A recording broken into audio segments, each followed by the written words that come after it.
నమస్తే, welcome to SNTV Telugu. August 9వ తేదీన కోల్కతా ఆర్జీకర్ మెడికల్ కళాశాలలో జరిగిన హత్యాకాండ అనొచ్చు, అత్యాచారం అనొచ్చు, చాలా ఘోరమైన ఇన్సిడెంట్ జరగడం మనందరికీ తెలిసిందే. అయితే దీనికి సంబంధించి మహిళా లోకం భగ్గుమంటోంది. దేశం అంతటా కూడా నిరసనలు వెల్లువెత్తుతున్నాయి. కేవలం వైద్య రంగం నుంచి కాకుండా అన్ని రంగాల నుంచి కూడా నిరసనలు పూర్తి స్థాయిలో ఊపందుకున్నాయి. అలాగే సుప్రీంకోర్టు కూడా ఈ విషయాన్ని సుమోటోగా విచారణకు స్వీకరించడం జరిగింది. ఇదొక అత్యంత పాశవికమైన చర్యగా కూడా వర్ణించింది. ఇంత జరుగుతుంటే అక్కడ రాష్ట్ర ప్రభుత్వం కానీ కేంద్రం కానీ ఎటువంటి వారి వాదన కానీ ఒక మాట కూడా కనీసం మాట్లాడట్లేదు. మోడీ కూడా ఈ విషయంపై పూర్తిగా మిన్నకున్నారు. అసలు జరుగుతున్నది ఏంటి? రోజు రోజుకి ఎన్నో అత్యంత భయంకరమైన విషయాలు కూడా వెలువవుతున్నాయి, బయటకు వస్తున్నాయి. సో దీనికి సంబంధించి మనతో పాటు అభిప్రాయాలు పంచుకోవడానికి మనతో పాటు ఉన్నారు retired public health nurse Prasanna గారు ఉన్నారు. వారిని అడిగి వివరాలు కూడా తెలుసుకుందాం. మేడం నమస్తే. నమస్తే. మేడం చెప్పండి, అసలు ఇంత భయంకరమైన ఘటన అంటే గతంలో నిర్భయ జరిగింది, ఇప్పుడు దీన్ని అభయగా వర్ణిస్తున్నారు. అలాగే సుప్రీంకోర్టు కూడా విచారణకి సుమోటోగా స్వీకరించింది. అసలు FIR ఫైల్ చేయడంలో కూడా ఎంతో జాప్యం జరిగింది. ఎందుకు ఇలా జరుగుతోంది అంటే ఇంకో ఇన్సిడెంట్ కూడా ఇలాంటి జరిగేదాకా చూస్తూ ఉందామా అని కూడా అడగడం అది జరుగుతుంది. సో వైద్య కళాశాల సిబ్బందిని కానీ రాష్ట్ర ప్రభుత్వాన్ని కానీ చాలా సీరియస్గా హెచ్చరించడం కూడా జరుగుతుంది. దీన్ని గురించి మీరేమంటారు? అసలు మెయిన్ ఆడపిల్ల అనే వాళ్ళకి రక్షణ లేకుండా పోయింది. ఏ కోణాన చూసినా కూడా ఒకప్పుడు పరిస్థితులు వేరు, నేటి పరిస్థితులు వేరు. ఇప్పుడు ఏంటంటే కంప్యూటర్ యుగం అంటున్నారు. పేరుకే కంప్యూటర్, కానీ అంతా జరిగేదంతా ఇక మామూలే. పాత రోజుల్లో ఆడపిల్లలు మగపిల్లలు కలిసి ఉన్నా చేసినా అది ఒక సోదర భావం లెక్కన ఉండేది. ఈ కంప్యూటర్ యుగంలో స్మార్ట్ ఫోన్స్ వచ్చి అనేక రకాలుగా దాంట్లో అనేక రకాలు మంచిని చూడకుండా చెడుని ఎక్కువగా ఎంకరేజ్ చేస్తున్నాయి. ఆ చెడుకి ఆకర్షిత అయిపోతున్నారు. కాబట్టి ఈ రోజున అంత ఘోరం జరిగింది అంటే మెడికల్ డిపార్ట్మెంట్లో చాలా ఘోరం. మెడికలే కాదు, బయట కూడా అలాగే ఉన్నా కూడా మెయిన్ మెడికల్ డిపార్ట్మెంట్లో ఒక డాక్టర్ అనే కాదు, మొన్న తెలంగాణలో షాద్నగర్లో ఒక నర్సును కూడా అట్లాగే పబ్లిక్గా కొట్టారు. అంటే అలా కొట్టడం చంపటం అనేది ఒక వాళ్ళకి ఆషామాష అయిపోయింది. దాంట్లో పెద్దోళ్ళు ఉన్నారు, కానీ చిన్నోళ్ళు ఉంటే మటుకు అంత ఇదిగా జరగదు. పెద్దోళ్ళు ఉండబట్టే ఇలా ఇవన్నీ జరుగుతున్నాయి కూడా. ఎక్కడ జరిగినా కూడా పెద్దోళ్ళు ఉన్న దగ్గరే జరుగుతున్నాయి. కానీ పెద్దోళ్ళని కాపాడటానికే ఈ కొత్తగా వచ్చిన ఈ యూట్యూబ్లో వాళ్ళు కూడా ఓ అని చెప్పని దాన్ని ఎక్కడికో తీసుకెళ్లాలనుకుంటున్నారు. కానీ వాళ్ళు చేసేది ప్రతి ఒక్కటి తప్పు. ఒక మనిషి చనిపోయిందంటే దానికి ఎందుకు FIR కాలేదు, సీఎం ఎందుకు స్పందించాల? ఒక లేడీ సీఎం అక్కడ ఉండేది. అలాంటిది ఆమె మమతా బెనర్జీ గారు ఆమె నా కమ్యూనిజం భావాలు, నేను మొత్తం ఆడలను ఉద్ధరించేస్తున్నా అని చెప్తుంది. కానీ ఆమె రాష్ట్రంలోనే అక్కడ అంతా జరిగితే కూడా ఏమీ మాట్లాడట్ల. కానీ మన ప్రధానమంత్రి గారు నరేంద్ర మోడీ గారు ఆడవాళ్ళకి బేటీ బచావ్ అని చెప్తున్నాడు. ఏం బచాయిస్తున్నారు? ఆయన ఈ రాష్ట్రంలో జరిగిన మొత్తంలో కూడా ఎక్కడ నోరెత్తి మాట్లాడు. భారత్లో జరిగిన ఒక్కదానికి ఎక్కడ మాట్లాడరు. ఇతర కంట్రీస్లో జరిగితే మటుకు ఆటోమేటిక్గా హెలికాప్టర్లు ప్లేన్లో వెళ్ళిపోయి అక్కడ స్పందిస్తారు. కానీ అది ఎట్లా? అక్కడ స్పందించడం కాదు కదా. నీ రాష్ట్రాన్ని నువ్వు కాపాడుకోవాలి, మీ రాష్ట్రంలో ఉన్న వాళ్ళని జరగాలి. ఈ 9వ తారీఖు జరిగితే ఈరోజు 21వ తారీఖు. ఈరోజు దాకా కూడా హోమ్ మినిస్టర్ గారు కానీ మా health minister central health minister కానీ నోరు ఇప్పల. కానీ అక్కడున్న ప్రిన్సిపల్ సెక్రటరీస్ కూడా కనీసం నోరు ఇప్పలేదు అని అంటే మంత్రులు ఇప్పందే ఆఫీసర్స్ ఏమి ఇప్పుతారు? ఇప్పలేని పరిస్థితికి ఇంత దీనస్థితికి వచ్చిందంటే అది అసలు అర్థమే కాకుండా అయిపోయింది. ఆడవాళ్ళని అసలు మామూలుగా ఇప్పుడు ఆడవాళ్ళు చాలా తక్కువ ఉన్నారు. గర్భంలోనే ఆడ మనిషి పుట్టి ఇట్లా జన్మ వస్తుందంటే వెంటనే అబార్షన్స్ కొలలు జరుగుతున్నాయి. మరి అలాంటప్పుడు ఆడవాళ్ళే తక్కువైపోతే ఇంకా ఆడవాళ్ళని భూమాతని వీళ్ళు ఏం కాపాడగలుగుతారు? చాలా జరుగుతున్నాయి కూడా. ఎందుకంటే స్కూల్కి పిల్లల్ని పంపించాలంటే భయం. వాళ్ళకి ఏదైనా మంచి చెడ్డ చెప్పడానికి మనకి సంసారాల్లో ఇప్పుడు భార్యాభర్త ఇద్దరు ఉద్యోగం చేయాలి, చేస్తేనే బతికే స్థితికి వచ్చాము. కాబట్టి దానికి తోడు అత్త మామ వీళ్ళ దగ్గర ఉండకూడదు, ఉమ్మడి కాపురాలు ఉండవు. ఉమ్మడి కాపురం ఉండి వాళ్ళకి ఏదో చెప్పే పొజిషన్ ఉంటే అయ్యో వీళ్ళు ఉమ్మడి కాపురం అమ్మ నానమ్మ చెప్పింది అమ్మమ్మ చెప్పింది అన్న వింటారు ఆ పిల్లలు. వాళ్ళు అక్కర్లా, వాళ్ళనే ఓల్డ్ ఏజ్ హోముల్లో వేయాలి, వీళ్ళిద్దరు ఉద్యోగం చేయాలి, పిల్లలు బ్రెస్ట్ పట్టిపోవాలి. ఈ స్థితికి వచ్చింది మన కంప్యూటర్ యుగం అనేదాన్ని. కాబట్టి దీన్ని మనం ఎలా చెప్పినా కూడా తక్కువే.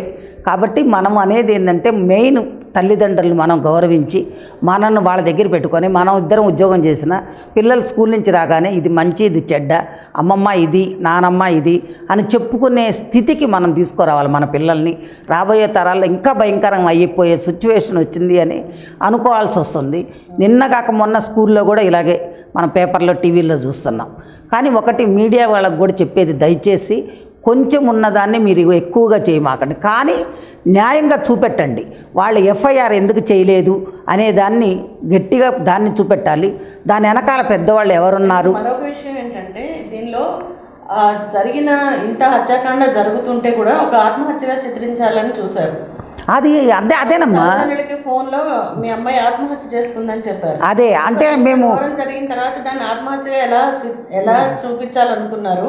అండ్ అక్కడికి వెళ్ళిన తర్వాత అమ్మాయి పరిస్థితి 3 గంటల వరకు తల్లిదండ్రులకు చూపించలేదు. అది చూసినప్పుడు కూడా అమ్మాయి చాలా భయంకరమైన స్థితిలో ఉంది.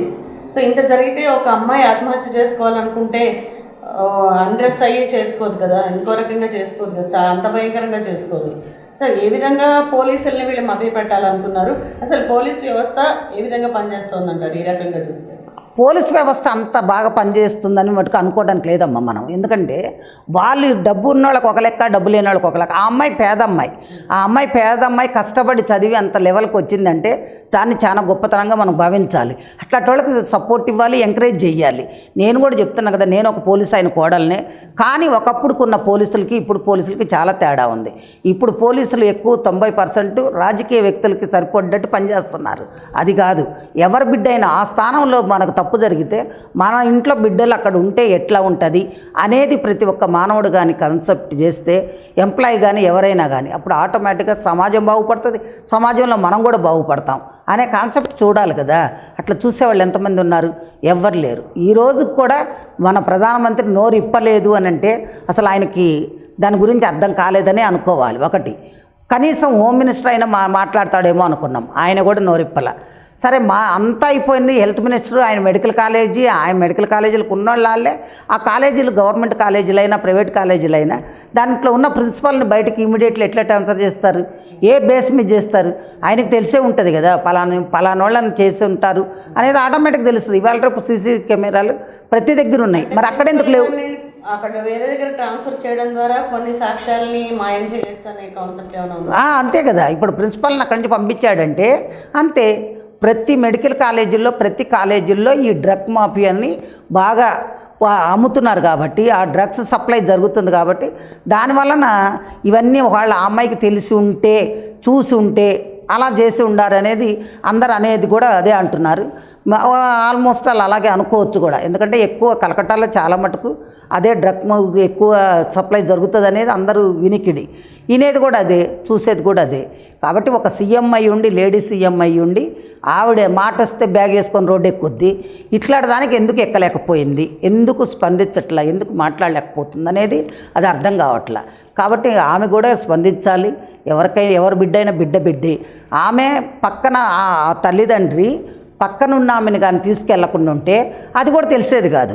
పక్కన ఆమెను తీసుకెళ్ళబట్టే కదా, ఆమె కొద్దిగా ఎడ్యుకేటర్ కాబట్టి ఈ పొజిషన్లో అయితే సూసైడ్ చేసుకోరు. ఇదేంటి కాళ్ళు ఏంటి ఇట్లా అయిపోయినాయి, 90 degrees లెవెల్లో కాళ్ళు ఎలా వచ్చినాయి అని చూడబట్టి తెలిసింది. లేకపోతే మామూలుగా అయితే వాళ్ళకి ఏం చదువులేదు కాబట్టి వాళ్ళకి తెలిసేది కాదు కదా.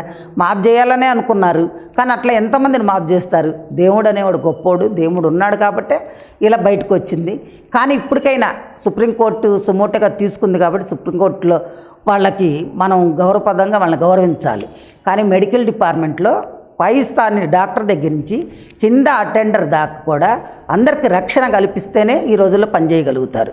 అది ఓన్లీ సెంట్రల్ మీద స్టేట్ మీద సెంట్రల్ వేసుకోకుండా 29 రాష్ట్రాల ముఖ్యమంత్రులు, హెల్త్ మినిస్టర్లు, చీఫ్ సెక్రటరీలు, ప్రిన్సిపల్ సెక్రటరీలు దీన్ని ఒక సుమోటోగా తీసుకొని ఆదర్శంగా తీసుకొని మెడికల్లో ఎక్కడ చిన్నది జరిగినా వాళ్ళు ముందు స్పందించాలి.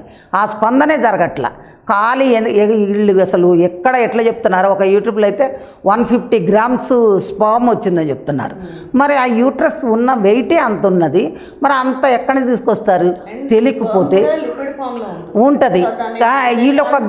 వీళ్ళు ఒక గెడ్డని తీసినట్టుగా చెప్తున్నారు. ఎలా చెప్తారు? వీళ్ళు ఏమైనా కొలిచారా? కొలవలేదు కదా. అది మిల్లీగ్రామ్స్ అనేది ఉంటుంది, మిల్లీ లీటర్స్లు. ఆ మిల్లీ లీటర్స్ లెక్కన ఆలోచించాలి కానీ అసలు ఏదో వీళ్ళే డాక్టర్లు చేసినట్టు, వీళ్ళే పీజీ చేసినట్టు, వీళ్ళే అన్నీ అయిపోయినట్టుగా చెప్పేసుకుంటే కాదు కదా. జర్నలిజం అనేది సమాజ హితం కోసం, జర్నలిస్టులు పనిచేయాల్సింది దానికోసం. అంటే ఎవరైతే యూట్యూబ్లు పెట్టినా వాళ్ళలో కూడా ఒక జర్నలిజం అనేది, ఒక భావం అనేది ఉండాలి. దేశహితం, సమాజ హితం కోరుకోవాలి.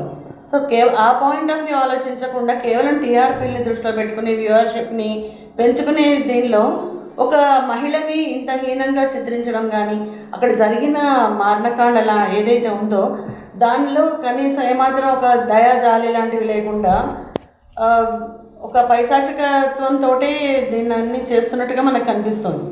సో అసలు వాళ్ళు చేయాల్సింది ఏంటి? అసలు ఈ యూట్యూబర్స్కి మనం ఏం చెప్పొచ్చు దీని ద్వారా? అంటే ఒక ఆడదాని జీవితాన్ని ప్రచారం చేసి ఇలా ఇప్పుడు యూట్యూబర్లో కూడా అందరూ అట్లా చెడ్డోళ్ళు అని అంటానికిలా, అంటే దాని మీద వాళ్ళకి అవగాహన లేక మెయిన్ ఇలా జరిగిన దాంట్లో వాళ్ళకి లీటర్లకి మిల్లీ లీటర్లకి దానికి డిఫరెన్స్ తెలీదు. ఒకటి యూట్రస్ ఎంత సైజు ఉంటుంది అనేది వాళ్ళకి తెలియదు, ఎందుకంటే ఆ ఫీల్డ్లో లేరు కాబట్టి వాళ్ళకి దయచేసి ఇలాంటి జరగాలి అనుకున్నప్పుడు వీళ్ళకి మధ్యలో మా డాక్టర్స్ చేత, మా నర్సెస్ చేత కౌన్సిలింగ్ ఇప్పించమన్నా, లేదు నేను వచ్చి కౌన్సిలింగ్ చేయమన్నా చేస్తా. కాబట్టి వాళ్ళ జర్నలిజం చేసే వాళ్ళకి ఎవరికైనా కూడా ఒకటే విజ్ఞప్తి, ఆడవాళ్ళకి అన్యాయం జరిగిందంటే అక్కడ మనకు తోడ పుట్టినోళ్ళు ఎవరో, మనకు దూరం వాళ్ళు ఎవరైనా ఒక లేడీ ఉన్నది అనేది భావించండి. దానివలన మనం ఎక్కువ మన పిఆర్పి అనేది వచ్చుద్ది, కానీ ఆ పిఆర్పి రావాల్సిన దానికి వేరే రీతిలో వస్తుంది, కానీ ఇట్లా కాదు. దాన్ని చిన్నదాన్ని పెద్దగా చేసి ఇది పెద్దదే కానీ వచ్చింది ఒకటి, జరిగింది ఒకటి అనే దాన్ని చెయ్యొద్దు. ఆ 10 మంది చేశారు అంటున్నారు కదా, 10 మంది చేసినప్పుడు ఆ 10 మంది పెద్ద పెద్దోళ్ళ పిల్లలు ఉంటారు, వాళ్ళని బలి తీసేయకుండా చిన్న ఎవరో దాన్ని పోయే వాళ్ళని అక్కడ పెడతారు. అది చెయ్యనీయకుండా మీరు కరెక్ట్గా ఎవడైతే చేశాడంటారో వాళ్ళనే పట్టండి. మీకు అప్పుడు మీ జర్నలిజం ఇంకా బాగా ఇంక్రీజ్ అవుతుంది, బాగా పెరుగుతుంది, పిఆర్పి వస్తుంది. అది చూపెట్టాలి. కానీ ఇట్లా జరిగిన అమ్మాయికి ఇన్ని గ్రాములు, ఇన్ని లీటర్లు, అన్ని లీటర్లు అంటాం చాలా తప్పు. ఆ తప్పుడు మాట మటుకు అనద్దు దయచేసి. ఎవరికైనా మీరు దాంట్లో కూడా మా బ్రదర్స్ తమ్ముళ్ళు ఉండొచ్చు, కానీ దయచేసి జర్నలిజాన్ని మేము కించపరిచినట్టు మాట్లాడట్లే. అది బాధ. అక్కడ మీరు 10 సార్లు అదే రిపీట్గా చూపెట్టిన దానివల్ల చాలా బాధేస్తుంది. ఇప్పుడు ఇంతెందుకండి, ఎన్టీవీలో అది మూర్తి గారి మీద వేశారు 5 కోట్లు అడిగాడు అని వేణుస్వామిది పచ్చి బూతుల కథ, కానీ అది అందరికీ తెలిసిన విషయమే. కానీ జర్నలిజాన్ని అమ్ముకోకుండా నమ్ముకొని బతుకుతున్నవాడు మూర్తి గారు. అది అందరికి తెలుసు, ఎందుకంటే తన పెళ్ళికి కూడా చేసుకోకుండా ఈ రిస్కులో ఎందుకు అన్నట్టు ఉన్నాడు. అలాంటి వాళ్ళని కూడా ఎంతోమంది బ్లేమ్ లేపుతున్నారు. కానీ మనం దాన్ని కూడా ఆలోచించాలి, ఇది తప్పు జరుగుతుంది, ఈ తప్పుని మనం ఎక్కడ చూడాలి అనేది ఖండించాలి. దాన్ని ఖండిస్తేనే మనకి అది కరెక్ట్గా ఉంది అనేది మాట్లాడతారు. ఎన్నాళ్ళైనా మాట్లాడుతున్నాము అని అంటే ఒక ప్రసన్న మాట్లాడగలదు అనే ధైర్యం ఉండబట్టే మాట్లాడగలుగుతాం. వాళ్ళెవరో చంపుతారు, వీళ్ళెవరో చంపుతారంటే అసలు మాట్లాడం కదా. చంపుడు ఇవ్వాలనేది వద్దండి. ఒక ప్రాణం పోవాలన్నా, ఒక ప్రాణం తీయాలన్నా శివుడు ఆజ్ఞ లేదా చీమైన కుట్టదు అన్నట్టు మనకి ఇచ్చింది. ఆ అమ్మాయి ఎంతోమందికి పేదవాళ్ళకి సేవ చేయాలని ఆ చదివింది, కష్టపడి చదివింది, పైకి వచ్చింది. ఆ అమ్మాయి జీవితం నేలపాలు చేశారు, దానివల్ల వచ్చింది ఏంటి? కాబట్టి మనం ముఖ్యమంత్రులకు కూడా చెప్పేది ఒకటే, దయచేసి మీరు ఏ డ్రగ్స్ అయితే కంట్రోల్ చేయాలనుకుంటున్నారో దాన్ని కరెక్ట్గా చేయండి. విద్య, వైద్యం ఈ 2 ఫ్రీగా చేయండి, అప్పుడు ఆటోమేటిక్గా బాగుపడుతుంది. అందుకని ప్రైవేట్ హాస్పిటల్స్ ఎంకరేజ్ చేసి గవర్నమెంట్ని తొక్కేసి ఇలా చదువుకున్న వాళ్ళని రోడ్డుకి ఎక్కిస్తే ఇది సమాజం అంత హర్షించదనేది నా యొక్క కోరిక. కాబట్టి ఇప్పటికైనా ప్రధానమంత్రి గారు స్పందించాలి దీని మీద. ఎవరైతే చేశారో దాని మీద ఇప్పుడు ఇక్కడ మాకు అంతకుముందు జరిగినది కాబట్టి జరిగిన 2-3 కేసులకి ఆయన ఏకే ఖాన్ గారు బాగా చేశారు కాబట్టి ఆయన అలాంటి వాళ్ళని ఆఫీసర్స్ ఇంకా చాలామంది ఉన్నారు, వాళ్ళని డిక్టేషన్ కింద తీసుకొని యాక్షన్ జరిగితే, ఒక్కడికైనా యాక్షన్ జరిగితే అప్పుడు బుద్ధి వస్తుంది అనేది ఒకటి. మీడియా మటుకు ఎక్కువగా వాళ్ళని చచ్చిపోయిన వాళ్ళ గురించి అదే అత్యుత్సాహం కన్నా చంపాలి, వాళ్ళని ఎవరైతే శిక్ష వేయాలనుకుంటున్నాం వాళ్ళని అదే పనిగా చేసి వాళ్ళకి శిక్ష పడాలి, శిక్ష పడితేనే బాగుంటుంది అని చెప్పి అనేది 10 సార్లు చూపెడితే దాన్ని బట్టి భయం అనేది వస్తుంది. అది వదిలేసి చచ్చిపోయిన అమ్మాయిని ఇట్లా రేపు చేశారు, అట్లా రేపు చేశారు, కాళ్ళు పట్టుకున్నారు, ఏళ్ళు పట్టుకున్నారు, ఇదే చూపెడుతున్నారు పొద్దుగూకుల. దీనివల్ల ఏమవుతుంది, ఒకటి దానికి చేస్తే ఏమవుతుంది, ఇద్దరికి చేస్తే ఏమవుతుంది అనే భ్రమలో ఉండిపోతారు. భయం లేని పరిస్థితి వస్తుంది. కాబట్టి దయచేసి అలా చేస్తే బాగుంటుంది అనేది నా యొక్క ఉద్దేశం. ఇలా కోరుకునేది కూడా మనం అదే. అయితే ఇప్పుడు ఏదైనా ఒక హత్య జరిగినా ఏదైనా ఇలాంటివి జరిగినా వెంటనే పోలీసులు ఒక బ్యారికేడ్స్ పెట్టేసి ఎవరిని అందులోకి రానివ్వరు. కానీ ఈ ఘటనలో మాత్రం ఒక వందల సంఖ్యలో మనుషులు రావడం, అక్కడ ఉన్న సాక్ష్యాల్ని తారుమారు చేయడానికి, అసలు మొత్తం మాయం చేయడానికి, వాళ్ళు మొత్తం అక్కడంతా జరుగుతున్నప్పుడు పోలీసులు ఏం చేస్తున్నారు అండ్ గవర్నమెంట్ ఇప్పుడు కాలేజ్ సిబ్బంది ఎవరైతే ఉంటారో ప్రిన్సిపల్ దగ్గర నుంచి అందరికీ కూడా ఇందులో బాధ్యత ఉన్నట్టే కదా. సో ఏం చేయాలి అసలు ఆ టైంలో, ఎవరిని అలౌ చేయకూడని టైంలో ఇదంతా జరుగుతుంది అంటే దానికి కారణం ఏమై ఉంటుంది? ప్రిన్సిపల్ కూడా వాళ్ళతో కుమ్మక్కై ఉండి ఉంటాడు, లేకపోతే అందులో ప్రిన్సిపల్ గారు బంధువులు ఎవరైనా ఉండొచ్చు ఈ రేపులో, ఇంకా లేకపోతే ఆ పోలీసు వాళ్ళకి ఇంకెవరో పెద్ద వాళ్ళు ఉండొచ్చు. ఆ పెద్దవాళ్ళు ఉండబట్టే దీన్ని అడ్జస్ట్ చేసుకొని మాయం చేసుకోవడానికి చేసి ఉండొచ్చు. అది అంతేగాని లేకపోతే ఇంకొకళ్ళు ఎవరైనా కానీ తప్పు చేస్తుంటే మమతా బెనర్జీ గారు ఓహని ఎగిరిపోతుండేది రాజకీయంగా. కానీ ఇప్పుడు ఒక ఆడ మనిషి చనిపోయింది, కాలేజీ స్టూడెంట్ ఒక డాక్టర్ అయ్యి ఉండి ఆ అమ్మాయి ఇలా అయిపోయింది అని అంటే ఆవిడకి క్షేమైతే కుదిరినట్లేదు. మరి అట్లా అవన్నీ పగలగొట్టారు చేశారంటే వాళ్ళ క్యాండిడేట్స్ చేస్తారు, అదర్స్ చేయరు కదా. అంత పెద్ద కాలేజీ, అంత పెద్ద గ్రౌండ్, అంత పెద్దది ఎవరు ఉన్నప్పుడు పోలీసు వాళ్ళు ముందెళ్ళి దాన్ని అడ్జేయటము, తాళాలు వేయటము ఉంటుంది కదా. బయట వాళ్ళు వచ్చి దాన్ని పగలగొట్టారంటే వీళ్ళ చేయలేదే అర్ధెట్లా జరుగుద్ది? 100% వీళ్ళ వాస్తవం ఉంటుంది. అందుకే ఆ ప్రిన్సిపల్ని అక్కడ ఆటోమేటిక్గా పక్కకు తొలగించారు. ఆ ప్రిన్సిపల్ని ముందు సస్పెండ్ చేయాలి, టర్మినేట్ చేయాలి, అప్పుడు బుద్ధి వస్తుంది. ఒక్కళ్ళకి జరిగితే ఇది ఇతనికి జరిగింది, మిగిలిన వాళ్ళకి కూడా ఇలా జరుగుద్ది అనే భయం ఉంటుంది ఎవరికైనా. ఏ రాష్ట్రంలో తప్పు జరిగినా కూడా ఆ పనిష్మెంట్ ముందు ఇమ్మీడియట్గా సీఎం అనబడే వాళ్ళు ఆ పని చెయ్యాలి. ఈరోజు ఆ రాష్ట్రంలో జరగచ్చు, రేపు మన తెలంగాణలో జరగచ్చు, ఇంకొక దగ్గర జరగచ్చు. ఇప్పుడు ఆల్రెడీ తెలంగాణలో చిన్న చోట మూట జరుగుతున్నాయి కాదన్నట్ల. కానీ ఎవ్వరు కూడా మ్యాన్ హ్యాండిల్ చేయొద్దు ఎవరిని. ఒక వ్యక్తి ఇప్పుడు ఇంత సేవ చేస్తున్నామంటే ఎందుకు చేస్తున్నాము?